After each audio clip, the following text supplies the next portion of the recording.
Long ago, in a quiet valley surrounded by tall blue mountains, there lived a young man named Taro. The mountains stood like silent guardians around the village, watching over the fields, the rivers, and the small homes below. Taro was strong and clever. He worked hard in the marketplace and was known for his quick thinking. But though his body was steady, his heart was not. When people praised him, Taro felt powerful and proud. His chest lifted and his steps became light. He would replay their kind words again and again in his mind. But when someone criticized him, even gently, his joy disappeared. He felt small, embarrassed, and restless. Harsh words stayed with him long after they were spoken. One day, he felt like a hero. The next day, he felt like a failure. "I do not understand myself," Taro often said. "Why do I rise and fall so easily?" One afternoon, after a merchant in the market had spoken sharply to him, Taro walked home feeling deeply upset. The words echoed in his mind like thunder in a valley. No matter how hard he tried, he could not silence them. Instead of returning home, Taro turned toward the mountain path that led to a small monastery at the foot of the tallest peak. He had heard that the Buddha was visiting there. When Taro arrived, he found the Buddha sitting quietly beneath a tree, looking toward the distant mountains. The air was still, and the sky stretched wide above them. Taro bowed deeply. "Teacher," he said, "my emotions control me. When others speak kindly, I feel strong. When they speak harshly, I feel weak. I am tired of being shaken by every word and every event. How can I find steadiness?" The Buddha did not answer immediately. Instead, he pointed toward the tallest mountain rising beyond the valley. "Taro," he said gently, "what do you see?" "I see a mountain," Taro replied. "Does the mountain change when the wind blows?" the Buddha asked. "No," Taro said. "Does it shrink when clouds cover its peak?" "No," Taro answered again. The Buddha nodded. "The mountain remains as it is.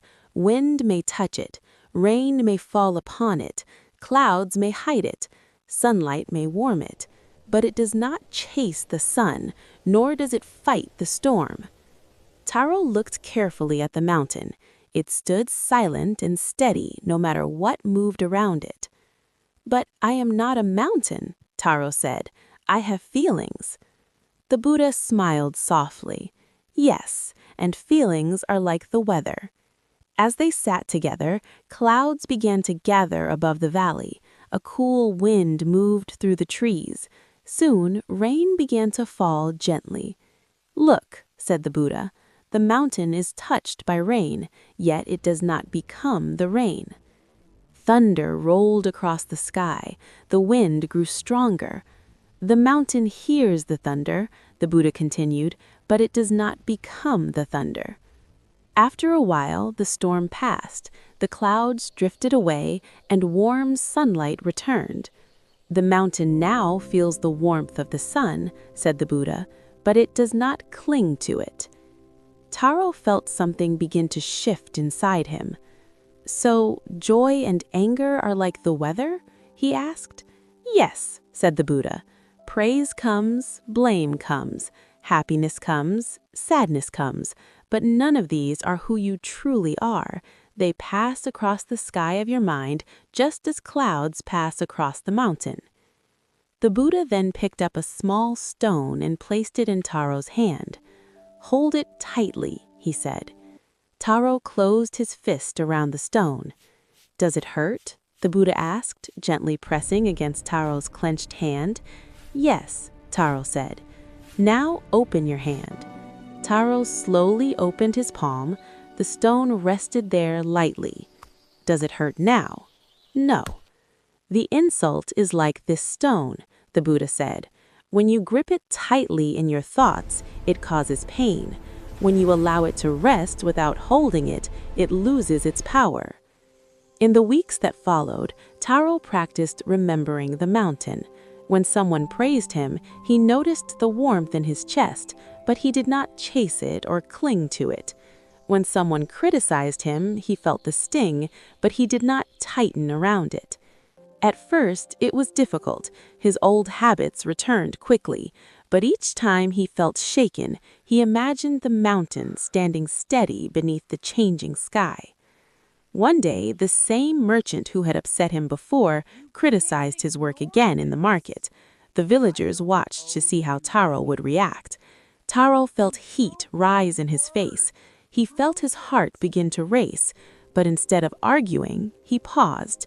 He took a slow breath. He remembered the wind against the mountain. He remembered the rain passing across its slopes.